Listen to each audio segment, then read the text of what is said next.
नमस्ते सबको, स्वागत है आपका हमारे यूट्यूब चैनल पे। मैं प्रियंका पढ़ाती हूँ आपको बायोलॉजी। तो हम पढ़ रहे हैं रिप्रोडक्शन इन ऑर्गेनिजम्स और हम बात कर चुके हैं ऑलरेडी प्री फर्टिलाइजेशन इवेंट्स के बारे में, फर्टिलाइजेशन के बारे में। आज हम बात करेंगे पोस्ट फर्टिलाइजेशन इवेंट्स के बारे में, जिसमें आता है जाइगोट फॉर्मेशन। तो देखो, हो चुकी होती है, पहले ही हो चुकी होती है, लेकिन जाइगोट की फर्दर डेवलपमेंट होती है, फिर एम्ब्रियो फॉर्म होता है और थोड़ा हम जानेंगे ओविपेरस एंड विविपेरस एनिमल्स के बारे में। तो स्टार्ट करते हैं।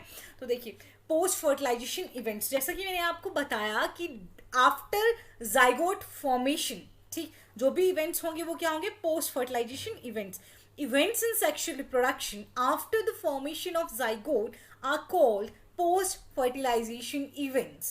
समझ गए ना?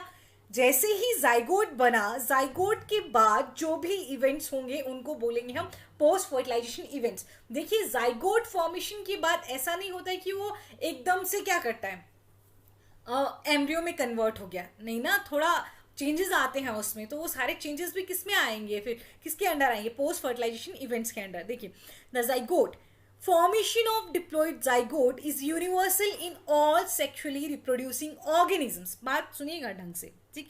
जितने भी ऑर्गेनिज्म सेक्सुअली रिप्रोड्यूस कर रहे हैं उनमें डिप्लॉइड जाइगोट बनेगा ही बनेगा। अब यहाँ पढ़ना छोड़िए, पहले मेरी बात सुनिए, ठीक है।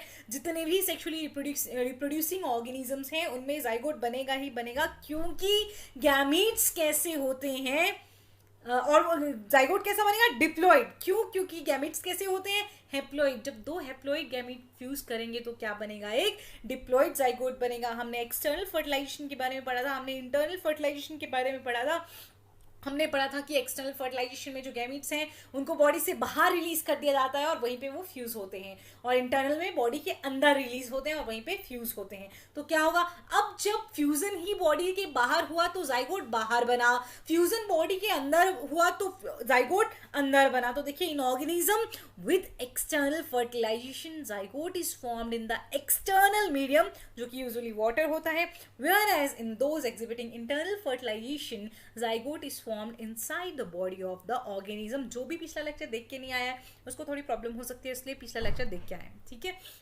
देखिए, यहाँ पे दिखाया जा रहा है, ये देखिए, ये फ्रॉग है। हमने फ्रॉग, बोनीफिशेस और एल्गी एग्जाम्पल पढ़ा था एक्सटर्नल फर्टिलाइजेशन का। इंटरनल में हमने कौन कौन से एग्जाम्पल पढ़े थे? हमने पढ़ा था fungi, higher animals like birds, reptiles and mammals, bryophyte, pteridophyte, gymnosperm and angiosperm. Internal fertilization. You can see here that male and female frog are releasing their gametes outside their body, और fusion of gametes will takes place in the water.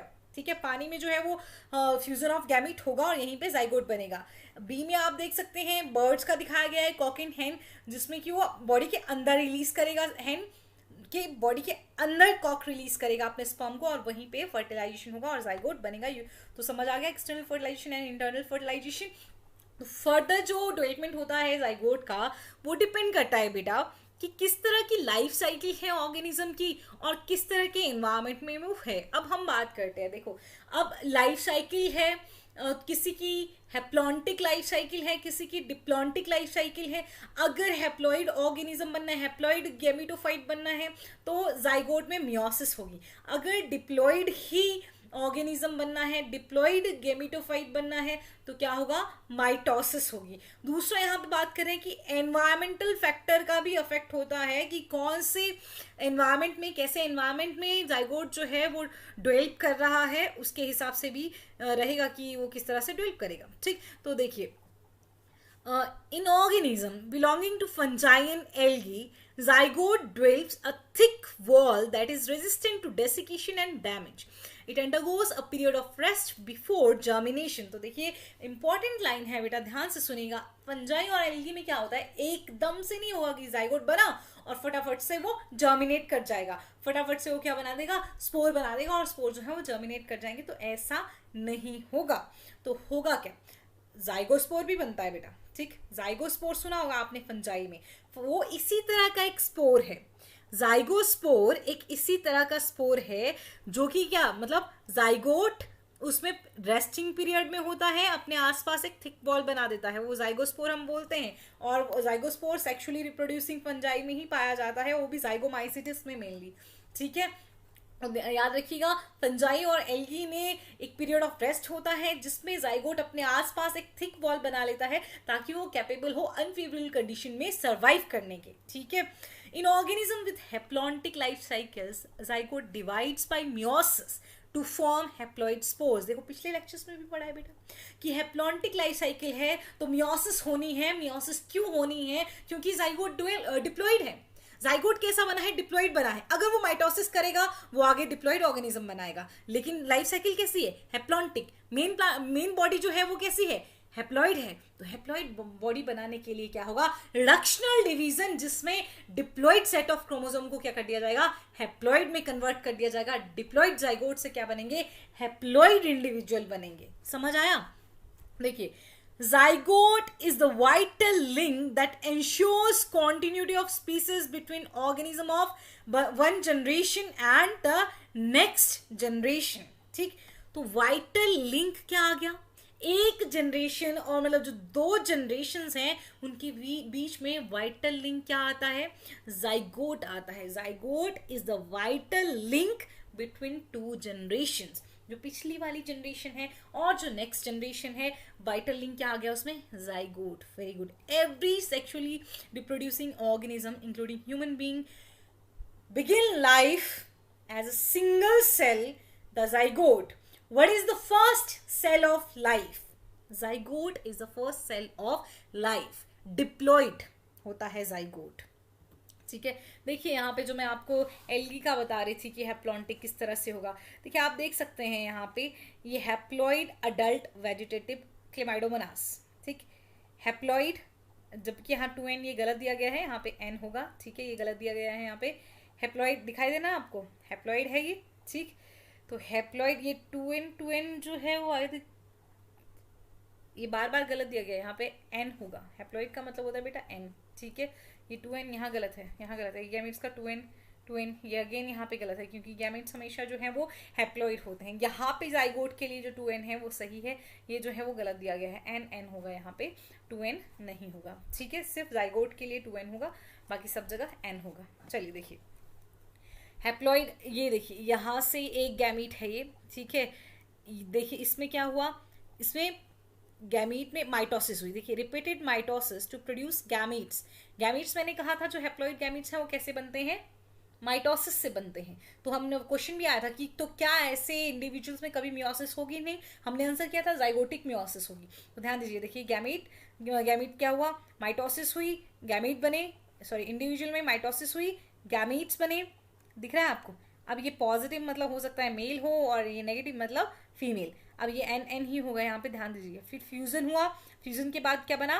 Zygote. तो देखिए अब zygote, देखिए zygote थोड़ी देर के लिए resting stage में जाएगा जिसमें उसमें क्या बनेगी? थिक वॉल बनेगी, देख सकते हैं आप, जो कि उसको डैमेज से बचाएगी। अब फिर क्या हुआ? जाइगोट में क्या हुई? मियोसिस हुई, ठीक। और मियोसिस के बाद ये जूस्पोर दिखाए गए यहाँ पे कि स्पोर्स बनते हैं ना, तो जूस्पोर यहाँ पे दिखाए गए हैं, फ्लैजिलेटेड होते हैं जूस्पोर, मोटाइल जूस्पोर पढ़ा था ना आपने, ठीक है। तो ये भी n ही होगा यहाँ पे। जूस्पोर जो है हैप्लॉइड होंगे, डिप्लॉइड नहीं होंगे, क्योंकि यही जूस्पोर हैं जो जर्मिनेट करके फिर नेक्स्ट बॉडी जो है वो बनाएंगे। समझ आ गया आपको? ठीक है, वेरी गुड। आ गया ना? नहीं आया होगा तो कमेंट सेक्शन में मुझे बता दीजिएगा, ठीक।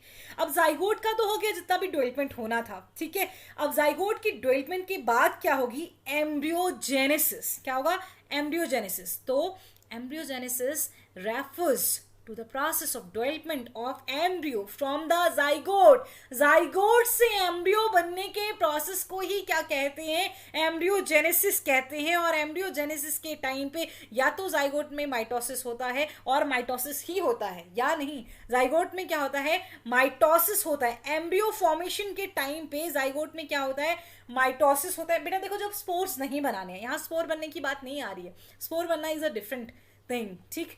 और ये यहाँ पे जाइगोट को क्या करना है? एम्ब्रियो बनाना है। तो जाइगोट अंडरगो सेल डिवीजन। कौन सा डिवीजन? माइटोसिस। जाइगोट में माइटोसिस होगी। एक सेल है ना जाइगोट, वो बहुत सारी सेल बनाएगा, ठीक, बहुत सारी सेल बनाएगा। फिर वो सेल क्या करेगी? डिफ्रेंशिएट करेगी, मतलब कोई पर्टिकुलर फंक्शन जो है परफॉर्म करना शुरू करेगी, डिवीजन को रोक देगी। तो एम्ब्रियोजेनेसिस के टाइम पे क्या होगा, पहले जाइगोट जो है वो डिवाइड करेगा, माइटोटिकली डिवाइड करेगा, बहुत सारी सेल्स बनाएगा, फिर वो सेल जो है अपना डिवीजन रोक के कोई स्पेशल फंक्शन परफॉर्म करने लगेंगी, और यही फेज होती है, मतलब वो मैच्योर हो गई, इन्होंने सेल डिवीजन रोक दिया, वो मैच्योर हो गई, उन्होंने बोला अब हम कुछ काम करेंगे, स्पेसिफिक फंक्शन करेंगे, क्योंकि सेल अगर डिवाइड करती रहेगी तो स्पेशलिटी आएगी क्या बॉडी में, नहीं आएगी ना। तो कुछ सेल जो है क्या करेगी, सेल डिवीजन रोकेगी और कुछ स्पेशल फंक्शन परफॉर्म करेगी, और उसी को हम क्या बोलते हैं, डिफरेंशिएशन। तो जब सेल अपनी डिवीजन की कैपेसिटी खो देती है तब हम बोलते हैं सेल डिफरेंशिएट हो गई है। तो एम्ब्रियोजेनेसिस में क्या हुआ, सेल डिवीजन हुआ जाइगोट में और सेल डिफरेंशिएशन हुआ, ठीक है। While cell division increases the number of cells in the developing embryo, देखिए सेल डिवीजन ने developing embryo में क्या किया, नंबर ऑफ सेल्स को इंक्रीज किया। Cell differentiation helps groups of cells to undergo certain modification to form specialized tissues and organ to form an organism। जो मैंने अभी बताया आपको बेटा कि सेल डिवीजन से नंबर बढ़ेगा, पहले हम एक सिंगल सेल से हम अपनी लाइफ शुरू कर रहे हैं जाइगोट से, तो ऐसा थोड़ी होगा कि हम एक कितनी सारी सेल्स है, कितने सारे ऑर्गन्स हैं हमारी बॉडी में, तो पहले जो है वो जाइगोट में सेल डिवीजन होगा जो यूजुअली माइटोसिस होती है, और उसके बाद वो सेल्स जो हैं वो अपना कैपेसिटी थोड़ा लूज करेंगी डिवीजन की और कुछ स्पेसिफिक फंक्शन परफॉर्म करने लगेंगी, स्पेसिफिक टिश्यूज बनाएंगी, ऑर्गन्स बनाएंगी, और क्या बन जाएगा, ऑर्गेनिज्म बन जाएगा। तो एम्ब्रियोजेनेसिस में क्या हुआ, cell division and cell differentiation. देखिए ये एम्ब्रियोजेनेसिस की अर्ली स्टेजेस दिखाई गई हैं, ठीक। जैसे जब फर्टिलाइज हुआ एग जो है वो फर्टिलाइज हुआ, फिर उसमें ये देखिए माइटोसिस हुई, 2 में कन्वर्ट हो गया, फिर उसके बाद बहुत सारी हुई, मल्टी सेल एम्ब्रियो बन गया, समझ गए ना। फिर धीरे धीरे जो है वो क्या होगा, क्या होगा, धीरे धीरे बोलो, डिफरेंशिएशन होना जो है वो शुरू होगी और ऑर्गन बनेंगे, टिश्यूज बनेंगे एंड ऑर्गन्स बनेंगे, समझ गए ना बच्चे, ठीक है। Animals are categorized into oviparous and viviparous based on whether the development of zygote takes place outside the body of female parent or inside. That is, whether they lay fertilized or unfertilized eggs or give birth to young ones. तो अब देखिए यहाँ पे या तो animals क्या होंगे, oviparous होंगे या तो वीवीपेरस होंगे, ठीक है। अब ओवीपेरस में क्या होगा बेटा, क्या होगा बताइए, एग रिलीज होगा। देखिए बेस्ड ऑन वेदर जो जाइगोट, ओवीपेरस और वीवीपेरस जो है वो हम किस पे बेस्ड बोलेंगे कि जाइगोट का जो डेवलपमेंट है वो बॉडी के अंदर हुआ है या बॉडी के बाहर हुआ है, मतलब ऑर्गेनिज्म ने जो एग ले किया है वो कैसा है, फर्टिलाइज्ड है या अनफर्टिलाइज्ड है, ठीक है। तो इसी हिसाब से एनिमल ओवीपेरस एंड वीवीपेरस में आते हैं। अब वीवीपेरस मोस्टली क्या करते हैं बताइए, वीवीपेरस में मोस्टली क्या होता है, सीधा इंडिविजुअल बाहर निकल के आता है, ठीक है। जाइगोट का जो फॉर्मेशन होगा, उसका जो डेवलपमेंट होगा वो इनसाइड द बॉडी होगा, ठीक। ओवीपेरस में जाइगोट का डेवलपमेंट जो है वो आउटसाइड द बॉडी होगा, समझ गए ना बेटा। ओवीपेरस वीवीपेरस कंफ्यूज तो नहीं हो रहे हो। ओवीपेरस में जाइगोट का डेवलपमेंट आउटसाइड द बॉडी होगा, वीवीपेरस में जाइगोट का डेवलपमेंट इनसाइड द बॉडी होगा। जब जाइगोट का डेवलपमेंट इनसाइड द बॉडी हुआ है तो वो डायरेक्ट क्या देगा, बर्थ देगा यंग वंस को, ठीक है। समझ गए कि नहीं समझे, ठीक है। In oviparous animals like reptiles and birds, oviparous animals क्या, जाइगोट फॉर्मेशन कहाँ होगा, बॉडी के बाहर क्या अंदर। In oviparous animals like reptiles and birds the fertilized eggs covered by hard calcareous shell are laid in safe place in the environment. After a period of incubation young ones hatch out. तो देखिए oviparous animals जो हो गए, ठीक। Oviparous animal में fertilisation कुछ एक ध्यान से सुनिए, यहाँ इसको एक्सटर्नल और इंटरनल फर्टिलाइजेशन के साथ ज़्यादा कनेक्ट करने की ज़रूरत नहीं है, ये एक अलग फिनोमिनन है बेटा, ठीक। अब फर्टिलाइजेशन तो हो गई थी, फर्टिलाइजेशन के बाद ऐसा ले लो, मैं इंटरनल फर्टिलाइजेशन वाले हेन की बात कर रही हूँ, ठीक। फर्टिलाइजेशन तो हो गई थी, लेकिन उसके बाद हेन ने अपना फर्टिलाइज्ड एग जो है वो बाहर रिलीज कर दिया, फिर वो इंक्यूबेशन पे रखती है ना उसको थोड़े दिन के लिए, ठीक है, उसको वार्मथ देती है ना, तो उस इंक्यूबेशन पीरियड में क्या हुआ, जाइगोट का डेवलपमेंट हुआ, वो किस में डेवलप हुआ, एम्ब्रियो में डेवलप हुआ, और उसके बाद वो अंडा जो है टूटा और उससे क्या निकल के आया, यंग वंस। बाद में आया ना, लेकिन young one, directly young one नहीं आया, ठीक। तो ऐसे एनिमल्स को हम क्या बोल देंगे, ओविपेरस एनिमल्स, जो मोस्टली क्या है, रेप्टाइल्स एंड बर्ड्स हैं, जिनमें क्या होता है, कैलकेरियस शेल, जो बाहर आप देखते हैं ना अंडे में भी बाहर जो वाइट सा शेल होता है, ठीक, तो कैलकेरियस शेल है, उसमें कवर्ड होता है एग, फर्टिलाइज्ड एग जाइगोट ही है, ठीक है। और उसको वो किसी सेफ प्लेस पे रख देते हैं, और एक इंक्यूबेशन पीरियड के बाद जो है वो, अब जाइगोट से क्या हुआ, जो इंक्यूबेशन पीरियड के टाइम पे डेवलपमेंट हुई और वो हैच आउट होके क्या देगा, फिर यंग वंस देगा। समझ गए oviparous animals. On the other hand in viviparous animals, जो कि मेजोरिटी ऑफ मैमल्स हैं including human being, the zygote dwells into young one inside the body of female organism. देखिए हमारे जो जाइगोट बनता है हमारी बॉडी के अंदर बनता है। After attaining a certain stage of growth the young ones are delivered out of body of the female organism. फिर थोड़े टाइम तक वो बॉडी में ग्रो करता है ना, देखिए हमें 9 मंथ्स तक ग्रो करता है जो फीटस बनता है, ठीक, और फिर उसके बाद बाहर डिलीवरी हो जाती है, यंग वंस जो है वो बाहर को डिलीवर हो जाते हैं। आप समझे ओविपेरस, ये नहीं समझे बेटा, इंटरनल और एक्सटर्नल फर्टिलाइजेशन के साथ ही इसको कनेक्ट करने की जरूरत नहीं है, ये अलग कॉन्सेप्ट है, ठीक है। ओविपेरस एनिमल्स क्या करेंगे, उनका एग फर्टिलाइज हुआ, वो उसको बाहर लेकर देंगे और जाइगोट का जो उनका फर्दर डेवलपमेंट होगा एम्ब्रियो में, वो बॉडी से बाहर होगा। विविपेरस में जो जाइगोट का डेवलपमेंट होगा वो बॉडी के अंदर ही हो जाएगा, और वो सीधा का सीधा क्या देंगे, यंग वंस को डिलीवर करेंगे। लेकिन ओविपेरस में यंग वंस नहीं आते हैं, वो कैसे देते हैं, वो एग ले करते हैं बाहर को, तो जाइगोट बाहर डेवलप होता है, ठीक है, और फिर वो एग हैच होता है और यंग वन आता है। समझ गए ना। Because of proper embryonic care and protection, the chances of survival of young ones is greater in viviparous organism. Obviously, viviparous organism में क्या हो रहा है, जाइगोट अंदर बन रहा है, बॉडी के अंदर डेवलप कर रहा है, एम्ब्रियो में वो बॉडी के अंदर ही कन्वर्ट हो रहा है ना, तो जो यंग वंस हैं वो क्या होगा, बॉडी के अंदर होगा, तो उसको प्रोटेक्शन ज़्यादा होगी। तो क्योंकि एम्ब्रियोनिक केयर जो है वो ज़्यादा किस में है, विविपेरस में है, प्रोटेक्शन भी है, और इसीलिए जो विविपेरस एनिमल्स हैं उनके सर्वाइवल के चांसेस ज़्यादा होते हैं ओविपेरस एनिमल्स के। ध्यान दीजिए, देखिए यहाँ पे क्रोकोडाइल है, बटरफ्लाई है, फिशेस हैं, फ्रॉग है। फ्रॉग देखिए, फ्रॉग कैसा है, कैसा बोलेंगे आप इसको, ओविपेरस और विविपेरस। ओविपेरस, हालांकि चाहे इसने अनफर्टिलाइज्ड एग दिया था, ठीक, लेकिन बॉडी के बाहर ही वो फर्टिलाइज हुआ और उसमें जाइगोट बना और फर्दर इसकी डेवलपमेंट हुई, ठीक है। समझ रहे हैं कि नहीं समझ रहे हैं, तो ऐसा ही होता है, ठीक।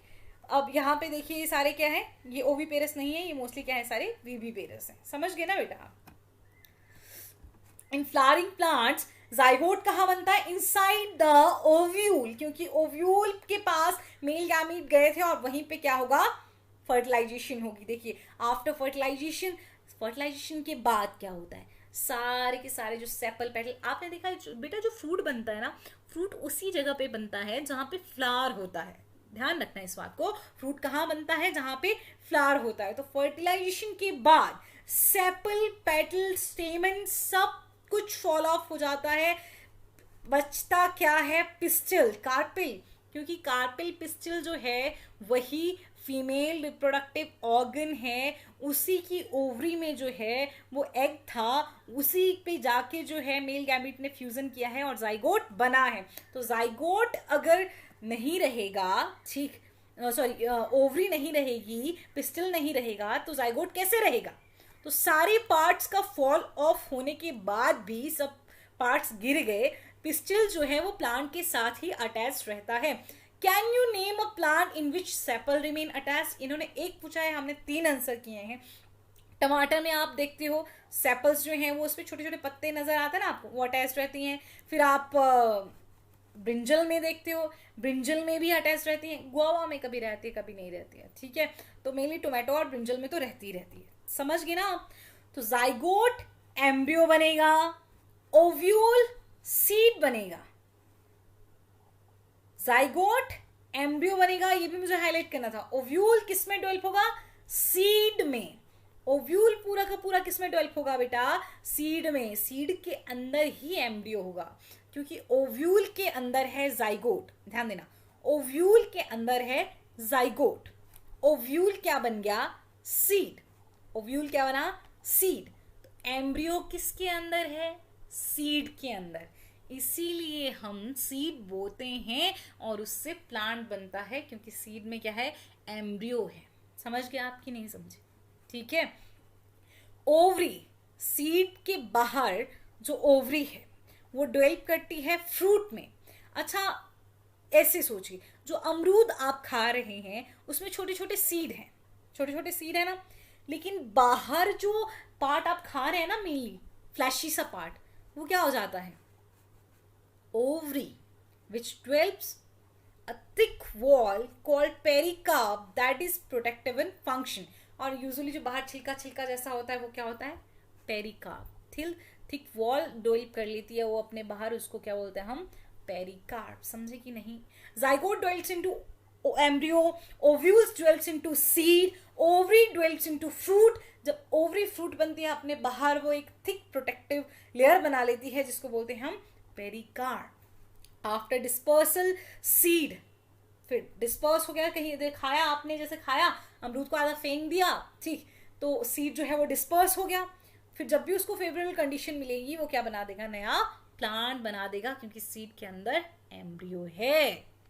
ठीक है, देखिए ये है आपके पास, क्या है ये मटर की फली है, दिखाई दे रहा है ना, इसमें देखिए ये मटर है, ये क्या है बेटा, ये ओव्यूल है। ये क्या है, ये ओव्यूल है। ये ओव्यूल किसमें चेंज होता है, सीड में।